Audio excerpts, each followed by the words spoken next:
C'est bon? Julia Joyandet, domaine de la pâturie, première. Le domaine de la pâturie, c'est une histoire familiale qui a commencé en 2017. L'histoire de la vigne, elle, a commencé en 1974. C'est un domaine qu'on a repris en famille avec mon époux et ses parents.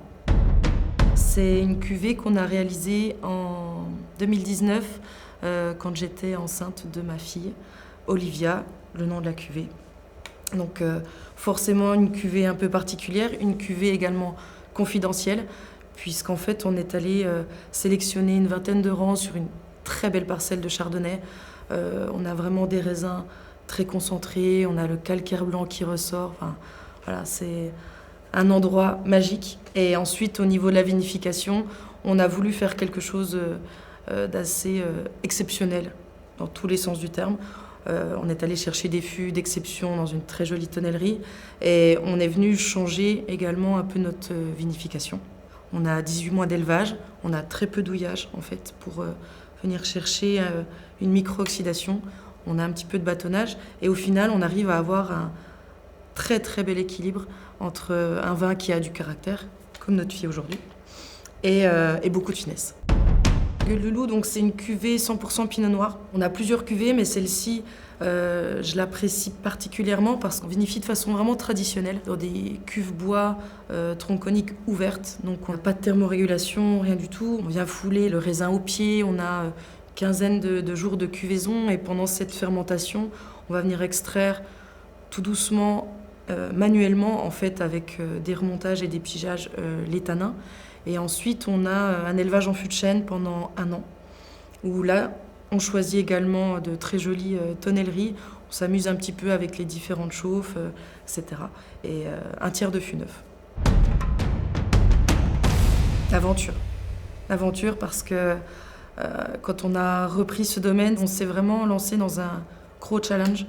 On est sur une toute petite appellation, on n'est pas vraiment répertorié sur les cartes viticoles de France malheureusement, donc on est vraiment parti à l'aventure. Le chant du loup. Le plus beau scénario, c'est de travailler en famille, c'est d'avoir eu cette opportunité de reprendre le vignoble, de le reconstruire et de continuer ça en fait, où chacun a sa place, chacun met la main à la pâte et j'espère que ça va continuer comme ça.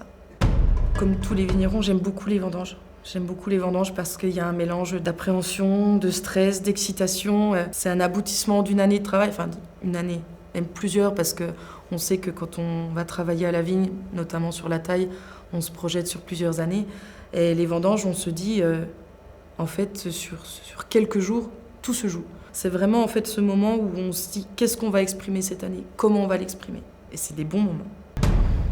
Les étiquettes. Olivia. Je dirais la robe de nos blancs. Je dirais le gueule de loup. Les retours clients. Des gens qui viennent, qui reviennent. Voilà. Et ça, on se dit qu'on travaille bien. C'est pas tous les jours facile de travailler en famille parce qu'il peut y avoir des coups de gueule, des désaccords. Voilà, c'est comme ça. Mais merci parce que c'est un vrai travail d'équipe. Merci aux équipes aussi et à vous également. Nous faire vivre un salon comme ça, c'est beaucoup d'échanges, de curiosité et surtout de nous présenter les clients. Finalement, c'est eux qui consomment notre vin, donc merci.